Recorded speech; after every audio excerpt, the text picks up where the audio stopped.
สบายดี มาพบพอกันอีกแล้ว กับสาวลาวพากิน มื้อนี้เราจะมากินนี่ตำข้าวปุ้นผักกับก็มีด้วยนี่ นี่ผักกับเรามาเริ่มกินกันเลยเนาะ นี่ตำข้าวปุ้นเป็นตาแซ่บปะเนี่ยสีสัน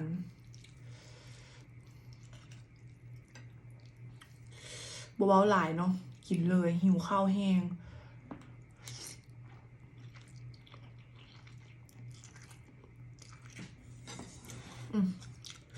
บ่ใส่มือดอกเพราะว่าสิไปเวียกอยู่ยามันเหม็น มือเหม็น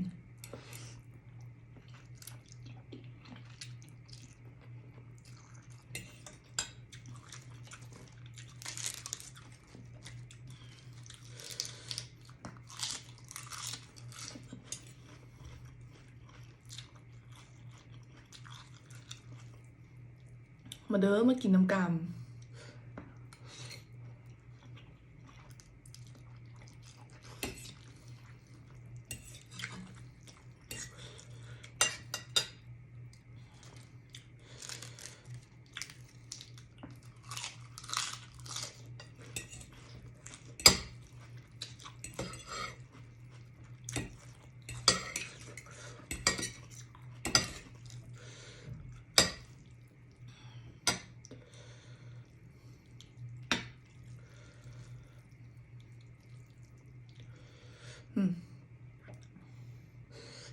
แซ่บเลยเนี่ย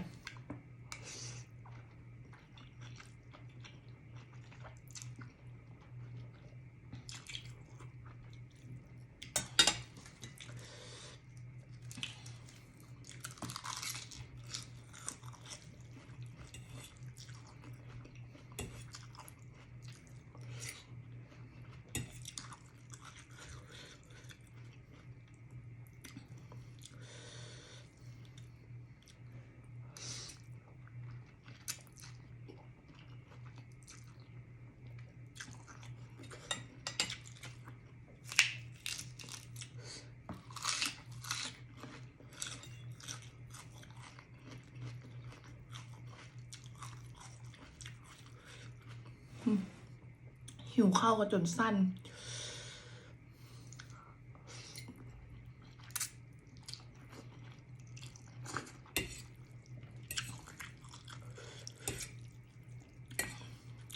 ตำข้าวปุ้นแบบง่ายๆสไตล์บ้านเฮาเลยเนาะ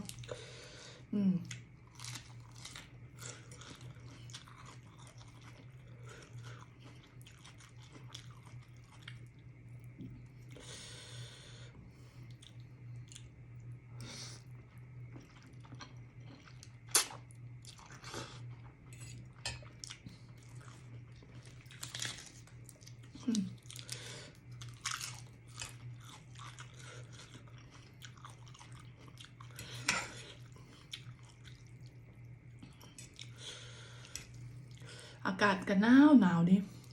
หนาวแท้หนาวว่า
เดี๋ยวเอาน้ำกันเดี๋ยว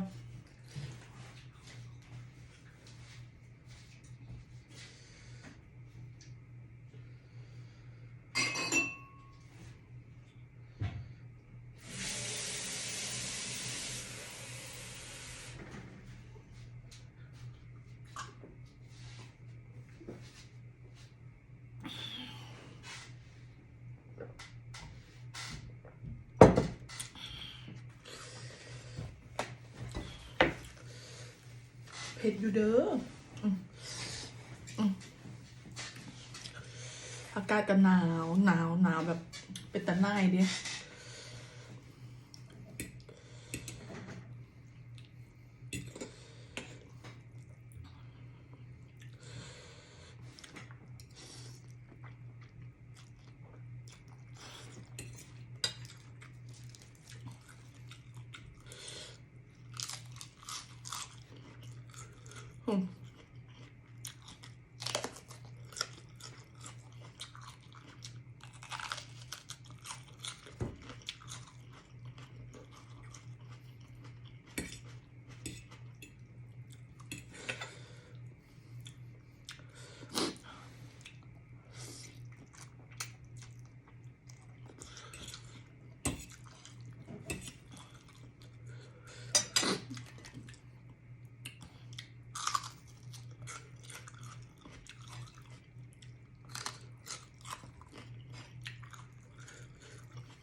มักเผ็ดหวานบ่เผ็ดดอก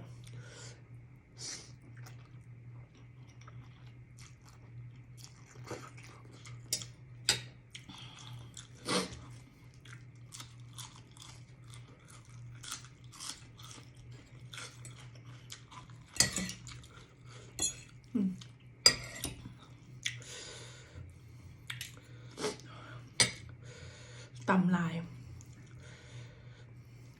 กินเบิดวันนี้บ่เบิดดอก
เผ็ด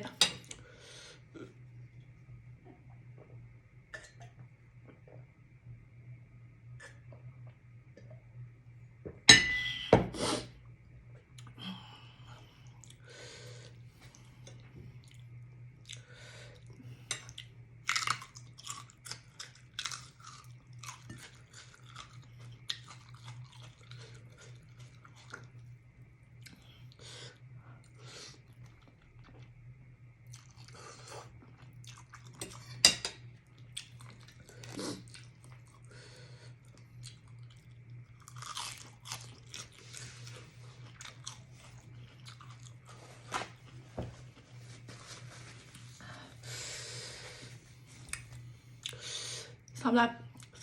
มื้อนี้ก็จบเพียงเท่านี้เนาะเผ็ดแห้งบ่ไหวอย่าลืมกดไลค์กดแชร์กดติดตามเพื่อเป็นกำลังใจให้กันในเด้อไปแล้วบ๊ายบาย